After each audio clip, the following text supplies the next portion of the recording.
পুজোর আগে সুখবর, সব জল্পনার অবসান ঘটিয়ে কলকাতার বাজারে আসতে চলেছে পদ্মার ইলিশ। সোমবার বাংলাদেশের বাণিজ্য মন্ত্রকও এ ব্যাপারে নির্দেশিকা জারি করেছে। এবছর বাংলাদেশে পুজোর উপহার হিসেবে 1200 মেট্রিক টন ইলিশ রপ্তানির অনুমোদন দিয়েছে বাংলাদেশ। 2019 সাল থেকে বাংলাদেশের প্রাক্তন প্রধানমন্ত্রী শেখ হাসিনা ভারতে পুজোর আগে পদ্মার ইলিশ পাঠানোর সিদ্ধান্ত নিয়েছিলেন। সেই অনুযায়ী পুজোর আগে এক মাসের মধ্যে গড়ে 2000 থেকে 2200 মেট্রিক টন ইলিশ রপ্তানির অনুমতি দিত বাংলাদেশ সরকারের বাণিজ্য মন্ত্রক। প্রতি বছর এই রপ্তানি চলে 2023 সাল পর্যন্ত। গত বছর বাংলাদেশের রাজনৈতিক পালাবদলের কারণে শেখ হাসিনা ভারতে রাজনৈতিক আশ্রয় নেন। ক্ষমতা দখল করে অন্তর্বর্তী সরকার। এরপরেই ওই দেশে ভারত বিরোধী আন্দোলনের জেরে দুদেশের মধ্যে রাজনৈতিক সম্পর্কের অবনতি ঘটে। গত বছর ফিশ ইম্পোর্টার্স অ্যাসোসিয়েশন ইলিশ আমদানির জন্য অন্তর্বর্তী সরকারের কাছে আবেদন করেছিল। অনেক অনুরোধের ভিত্তিতেই এই দেশের সরকার 2420 মেট্রিক টন ইলিশ রপ্তানি অনুমতি দেয়।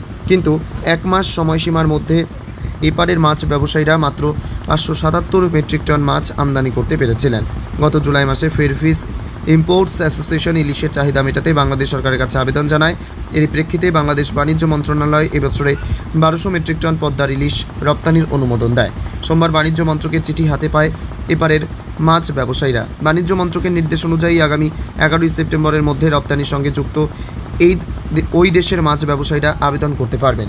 সব কিছু ঠিকঠাক থাকলে আগামী শনিবার থেকে পেট্রোপোল সীমান্ত পেরিয়ে ভারতে ঢুকতে পারে ইলিশ ভর্তি ট্রাক।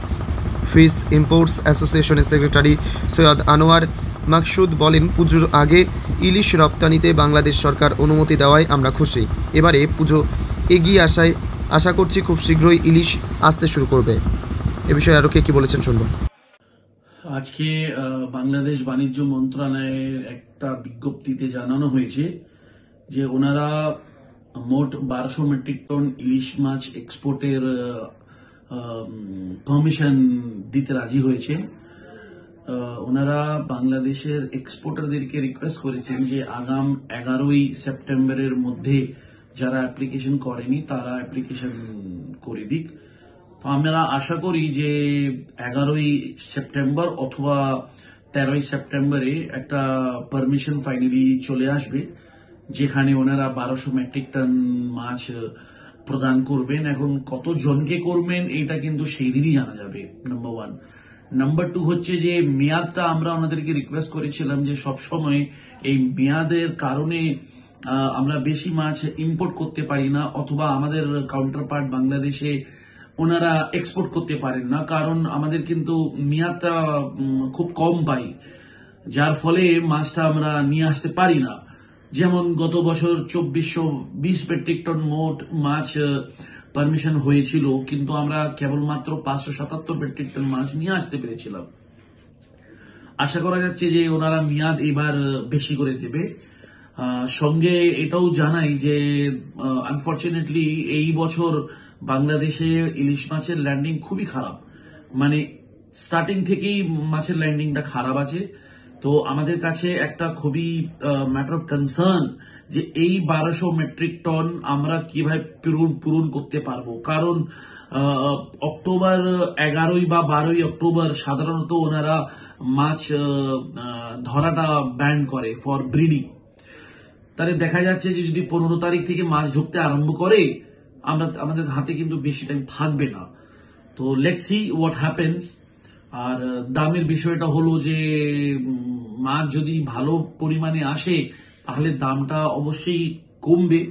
প্রথম দিন দ্বিতীয় দিন সাধারণত দামটা বেশি থাকে, মনে করুন কিলো সাইজের ইলিশ হয়তো 1200-1300 এরকম বিক্রি করতে মানে হতে পারে, বা কম যদি মাছ ঢুকে তাহলে কিন্তু 1500-1700 হতে পারে প্রতি কেজি।